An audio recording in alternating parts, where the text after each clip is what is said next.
Real Virginia is proudly produced by the Virginia Farm Bureau Federation. Since 1926, Farm Bureau has been working to preserve Virginia farms and our rural heritage. Visit our website at vafb.com.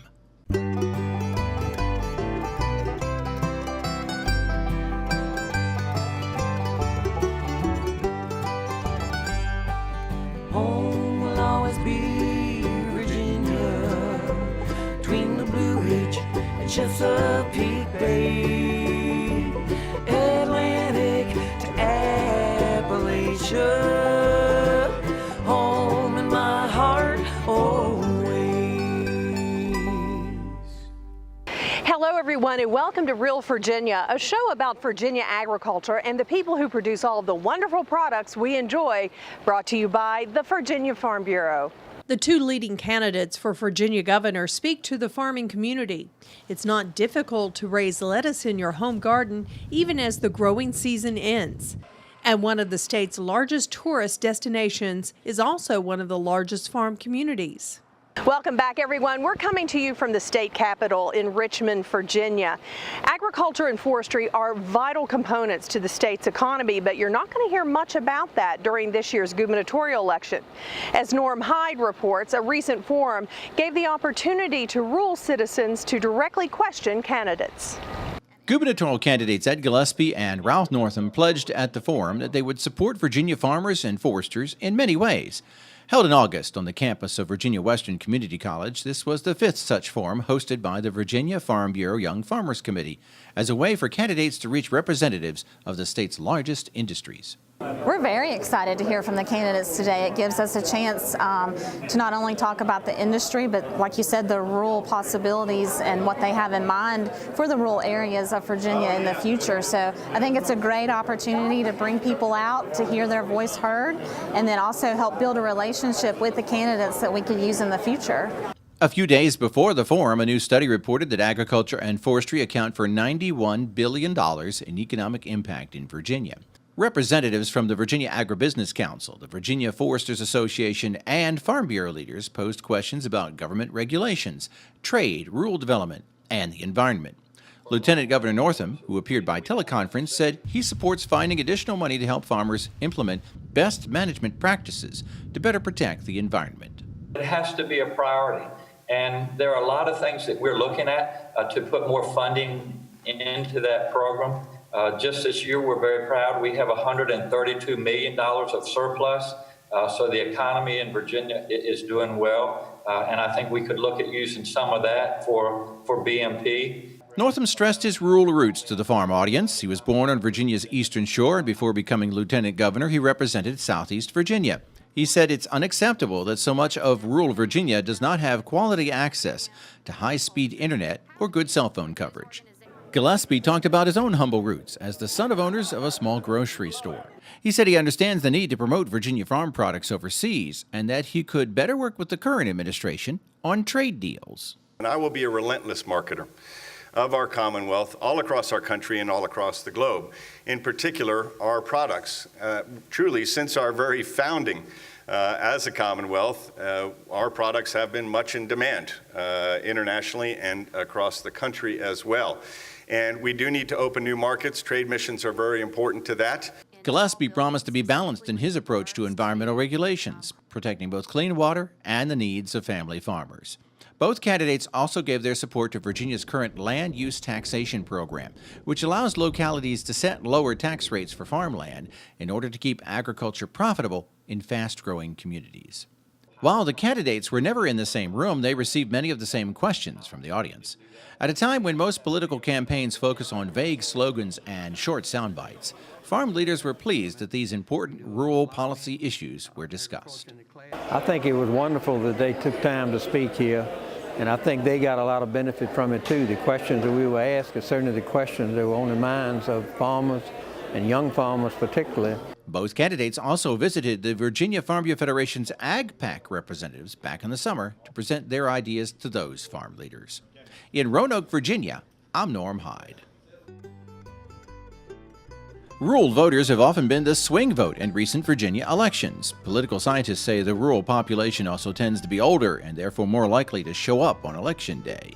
In addition, many rural voters are engaged in local and national politics. They can be quite passionate about rural and social issues. While urban Virginia's typically had more liberal voters in the past decade, the countryside can still be a strong counterbalance. But rural voters can also be quite practical, supporting whichever candidate helps their economic well-being, which means a candidate ignores Virginia's rural vote at their own risk. Hi, today we're going to be talking about lettuce in the fall from the ground up. Please stay tuned. More than 90 years ago, the Virginia Farm Bureau made a promise to our local farmers to protect and preserve a way of life they'd worked so hard to establish. Today, our insurance agents work to protect all Virginians, not just farmers. Anyone can be a Farm Bureau member and enjoy the many benefits of membership. There's a local Farm Bureau in every county of the state. We think everyone should be a friend of the farm. Visit our website at vafb.com to learn more.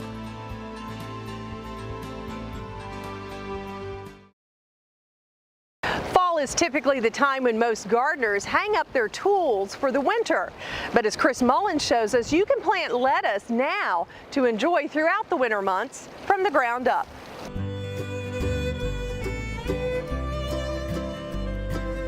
Hi and welcome. Today we're in Petersburg, Virginia. We're in a real urban environment talking about lettuce production into the fall. Here we're with Paul Meyer, the owner and operator of Virginia Vegetable Company.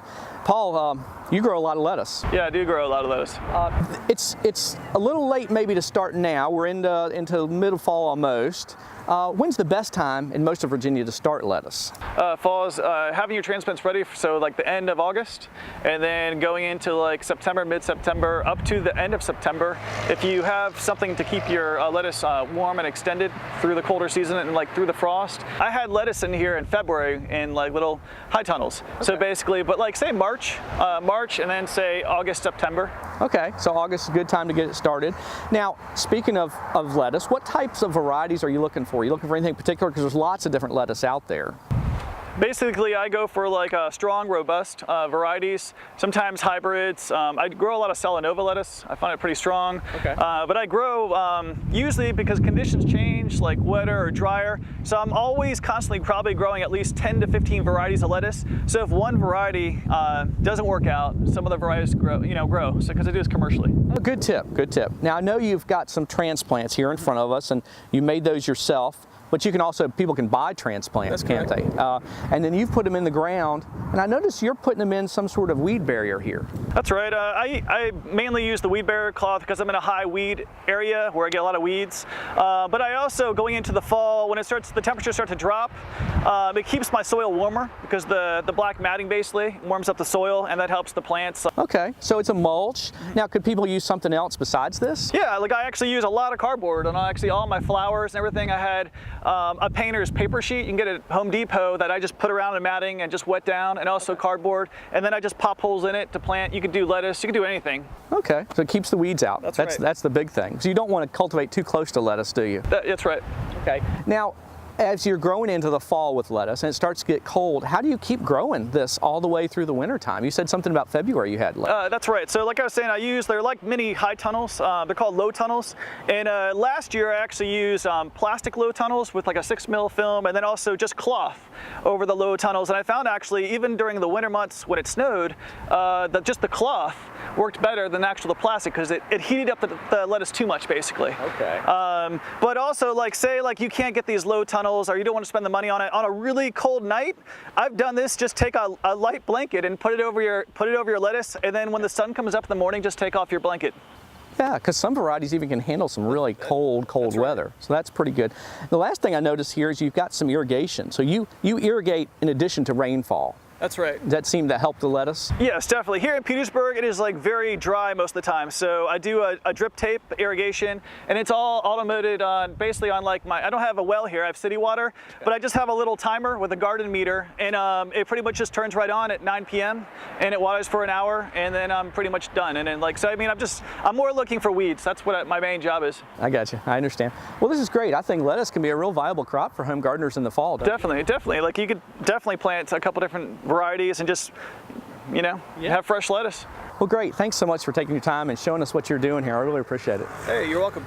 Well, for more information about lettuce production in the fall, please contact your local county extension office and talk to a master gardener. From the Ground Up, I'm Chris Mullins. We'll see you next time. From the Ground Up is presented with the generous advice and assistance of Virginia Cooperative Extension. Visit their website at ext.vt.edu. Sushi and ham? It's an unusual combination for sure, but Chef John Maxwell shows us how to prepare this treat next in the heart of the home. Sushi isn't just a fish dish. Chef Maxwell shows us some Asian techniques to create a pork-based meal for your dinner table in the heart of the home.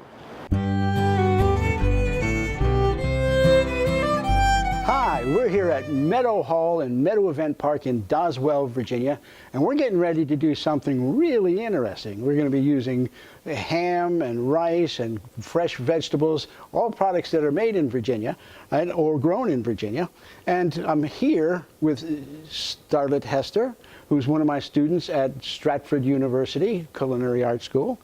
And we're going to be making this sushi. And we need to lay out some prosciutto ham on here, and I started this. Why don't you go ahead and get another slice on there so we got a nice platform for this while I do the rice. Now sushi, the word sushi means vinegared rice, right? It's nothing to do with fish. Vinegared rice. So I've got some balsamic vinegar and some sweet Italian wine in here. Then you can use anything from a Moscato to a Vinsanto, anything from a $3 bottle of wine to a $300 bottle of wine, but I suggest you stay at the low end. So I'm adding the vinegar and white wine mix, and I'm going to just kind of mush this around to make sure that it's what we want it to do. All right. Okay, so you got that done? Okay. And we're just going to take some of this rice, put it in the center. All right. All right. So we want to leave a space at this end and a space at this end and a space on either outside, but we need to press it down so that the gluten in that rice helps hold it together. And you go ahead and fashion that into a square, all right?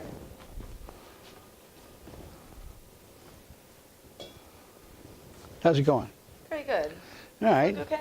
Yeah, it does. We want to take all these little bits off there, make it look nice and clean and straight. Okay, so we're all set, right? Yeah. So now what we want to do is we want to start filling it. And we're going to take some asparagus, and we're going to measure it first, because we don't want it sticking out the end. So we're going to take that there, and then I'm going to just kind of cut the end of it off. Let me get my knife. All right. And you go ahead and lay this down in the center, so it is right in the middle, all right? And just kind of press it a little bit together. We're going to want it to build. All right, so now I take a little bit of each of these things and go across there, right? Not this, but just take some of the roasted red pepper, all right? Just lay it from end to end. It doesn't have to be too much of it. All right, good. All right, and now some of the green onion, and then the carrot.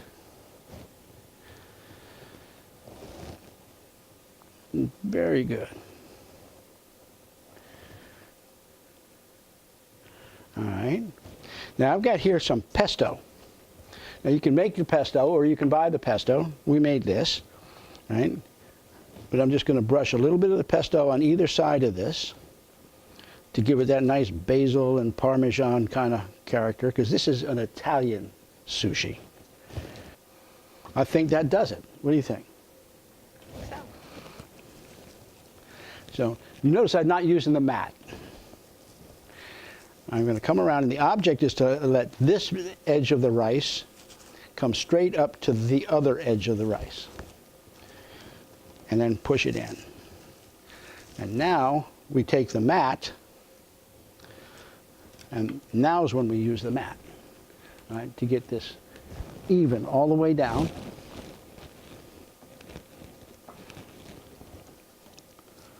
Okay, so now this we're going to throw into the refrigerator over there for a few minutes. So why don't you go ahead and do that, and I'm going to mix the dipping sauce. And our dipping sauce is really easy. I have some garlic that I've fried off in olive oil, and I'm going to take a couple of these and put them in here. And And I don't need to mash them up because the garlic flavor has gone into the oil. All right? So I'm just going to add a little bit of the garlic there, a little bit of the oil, and a little bit of aged balsamic vinegar.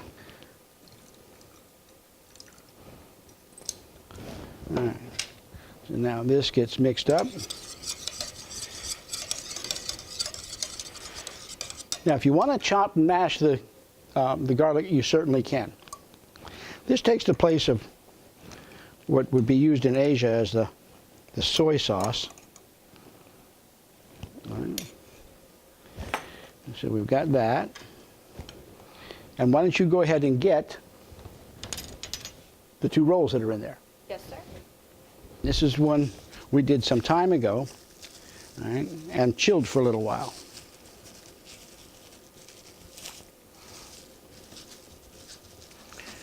Now, you can cut these with the plastic still on them if you'd like. All right? Then you'd have to unwrap it. So I'm just going to make a cut here, all the way through, get rid of that end piece.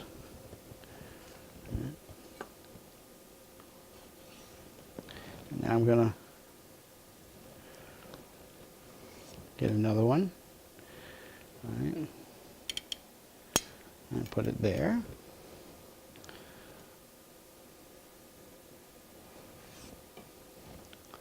And another one, put it there. All right, I think that's good. We got 4 nice slices on there. I'm going to see what the inside of this one looks like.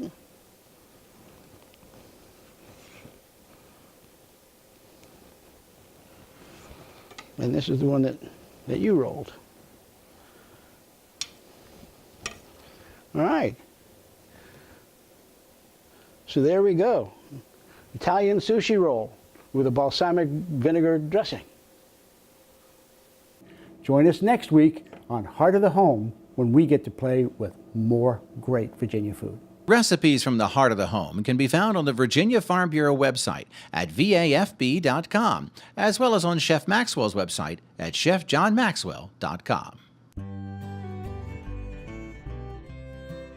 Thanks to our colonial ancestors and their skill at salt curing ham for export, Virginia pork is known around the world. The pork industry is now one of the largest livestock sectors in the Old Dominion, generating $67.7 million in farm sales. But that's just part of the economic impact. Smithfield Foods in Smithfield, Virginia is the world's largest meat packing and processing company and processes more than 27 million hogs a year, producing more than 6 billion pounds of pork.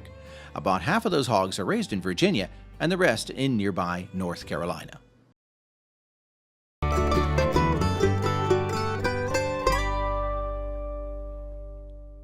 In this week's County Agricultural Close-Up, we highlight Virginia Beach. As Dave Miller shows us, this bustling urban center is also one of the state's major farm communities.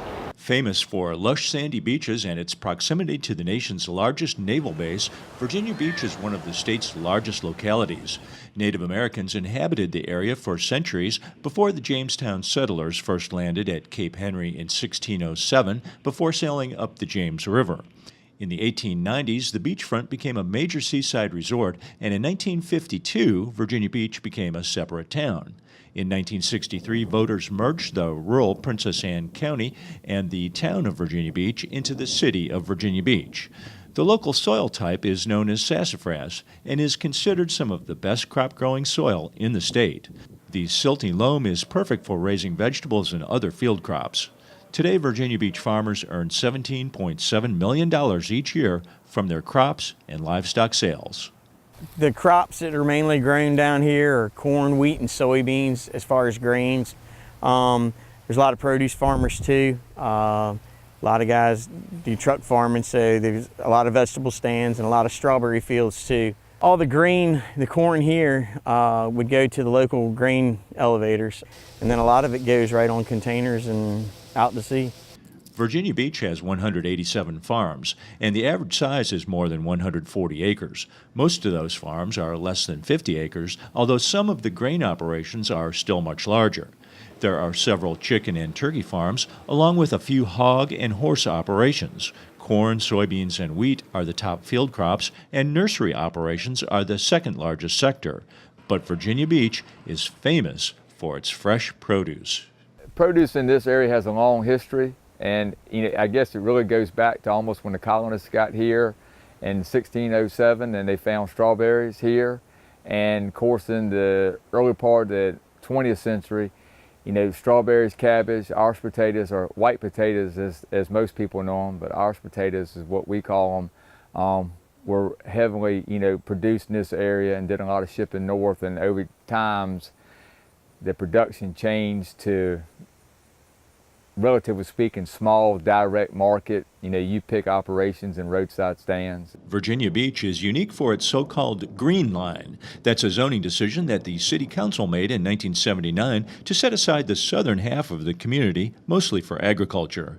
That's a decision that continues to bear good fruit for farmers. They've got a pilot program that has been around for the state called the ARP, which is Agricultural Reserve Program. This land right here I actually bought from my aunt, and it is part of the Agricultural Reserve Program, so this land will never be developed. And this land was actually a land grant from the King of England to our family back in the 1720s. We do have a good rapport with our local city government, and they help us out tremendously. Some of our Virginia Beach board members, have served on city council. Some are presently serving on the planning commission. The young man you just interviewed, my son, he's on the Ag Advisory Board that's appointed by the City Council. Despite the protection of the Green Line, Virginia Beach farmers face continued development pressure, and fewer farm families are coming back to the land. Well, it looks like development's coming back again with a vengeance. It seemed like it had slowed down. I know the economy had gotten hit pretty hard and construction stopped, but now farming's not great and construction's pretty good again. And a lot of families, the older generations are dying off, the farms get split up, the younger generations, they don't get it. But once this land's gone, it's gone. And believe it or not, this is some of the most productive land in the state of Virginia. Despite the development pressures, Virginia Beach citizens really value their farm neighbors. The Pungo Strawberry Festival is hugely popular every spring, and fresh produce flies off the shelves all summer. That gives growers some comfort, although sometimes consumers are very demanding. They don't want a blemish, they don't want a scar, they don't want worms in corn, and it's hard to have a perfect piece of produce. While at the same time, they want less pesticide use. I would like for the consumers to take into account where, it might have a blemish or might have a scar or might have a crack in it, but it's still just as good to eat as one that's perfect. We hear the word sustainability a lot. Sustainability has to do with my son's staying in agriculture and reaping from the soil the benefits of it and passing it on to the local consumer. We're not China. You don't have to worry about the safety of our product. We guarantee our product. One thing's for sure, love of agriculture runs deep in the farm families of Virginia Beach. As long as their urban neighbors support them, some farmers will keep the tractors rolling in the sandy, loamy soil just off the Atlantic Ocean. In Virginia Beach, I'm Dave Miller. That's going to do it for this edition of Real Virginia. We are so glad you could join us to celebrate the bounty Virginia has to offer. Whether it's in your home, your garden, or your landscape, we are proud to say that this is Real Virginia. So for everyone from the Virginia Farm Bureau, thanks for watching. Make it a good week.